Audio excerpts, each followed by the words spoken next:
SIR பணிகள் குறித்து திமுக நிர்வாகிகளுடன் முதலமைச்சர் மு.க.ஸ்டாலின் விசாரித்திருக்கிறார். கூடுதல் விவரங்களோடு இணைகிறார் செய்தியாளர் அன்புச்செல்வன்.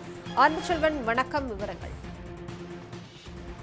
முதலமைச்சரும் திமுக தலைவருமான மு.க.ஸ்டாலின் நிர்வாகிகளை 1-to-1 என்று தொடர்ந்து சந்தித்துக் கொண்டிருக்கிறார். இந்த சந்திப்பானது திமுகவினுடைய தலைமை அலுவலகமாக அண்ணா அறிவாலயத்தில் நடைபெற்றுக் கொண்டிருக்கிறது. இன்று பேராவூரணி, சீர்காழி, ஜெயங்கொண்டம் நிர்வாகிகளுடன் 1-to-1 சந்திப்பு என்பது தற்போது நடைபெற்றுக் கொண்டிருக்கிறது.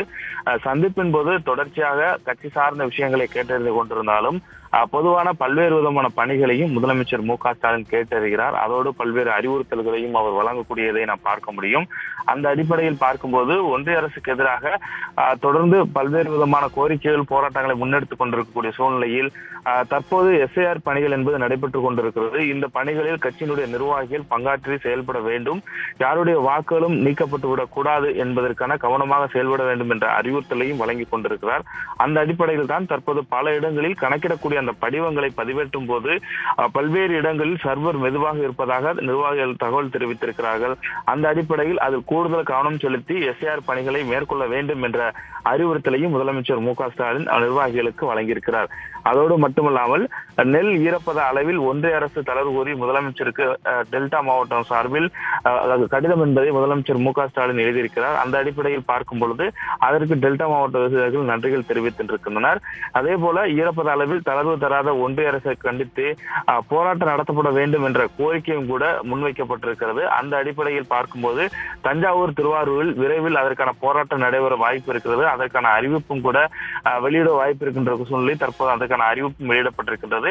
அந்த அடிப்படை பார்க்கும்போது நெல் ஈரப்பத அளவை அதிகரிக்காமல், நிவாரணம் அளிக்காமல் டெல்டா விவசாயிகளை வங்கிக்கக்கூடிய ஒன்றிய பாஜக அரசை கண்டித்து மதசார்பற்ற முற்போக்கு கூட்டணி சார்பில் தஞ்சாவூர் மற்றும் திருவாரூரில் மாபெரும் கண்டன ஆர்ப்பாட்டம் நடைபெறும் என்ற அறிவிப்பும் கூட தற்போது வெளியிடப்பட்டிருக்கிறது.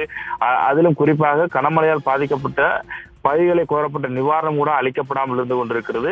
ஈரப்பத அளவும் அதிகரிக்கப்படாமல் தமிழ்நாட்டினுடைய டெல்டா விவசாயிகளை தொடர்ந்து வஞ்சித்து வரக்கூடிய ஒன்றிய பாஜக அரசை கண்டிக்கக்கூடிய விதமாக தமிழ்நாட்டினுடைய கோரிக்கையை உடனடியாக மறுபரிசீலனை செய்யக்கூடிய வகையிலும் வேளாண் குறிப்பிட்ட மக்களுக்கு ஒன்றிய அரசு நன்மை செய்திட வேண்டும் என வலியுறுத்தி 23/11/2025 தஞ்சாவூரிலும், அதே போல 24/11/2025 திருவாரூரிலும் காலை 10 மணி அளவில் மதசார்பற்ற கூட்டணி சார்பாக கண்டன ஆர்ப்பாட்டம் நடைபெறும் என்றும் மதசார்பற்ற முற்போக்கு கூட்டணி கட்சிகள் இதில் பங்கேற்கும் என்ற அறிவிப்பு வெளியிடப்பட்டிருக்கிறது.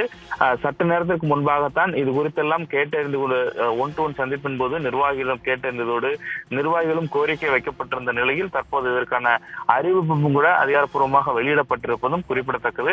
ஆக முதலமைச்சர் மு.க.ஸ்டாலின் தொடர்ந்து இந்த 1-to-1 சந்திப்பின் போது நிர்வாகிகளுடைய கோரிக்கைகளை கேட்டறிந்து அதை நிறைவேற்றக்கூடிய வகையிலும் தற்போது நடைபெற்று வரக்கூடிய அடுத்தடுத்த பணிகள் தொடர்பாக, குறிப்பாக எஸ்ஐஆர் தொடர்பான பணிகளையும் கூட தீவிரப்படுத்த வேண்டும் என்ற அறிவுறுத்தலையும் முதலமைச்சர் வழங்கக்கூடியதை நாம் பார்க்க முடிகிறது.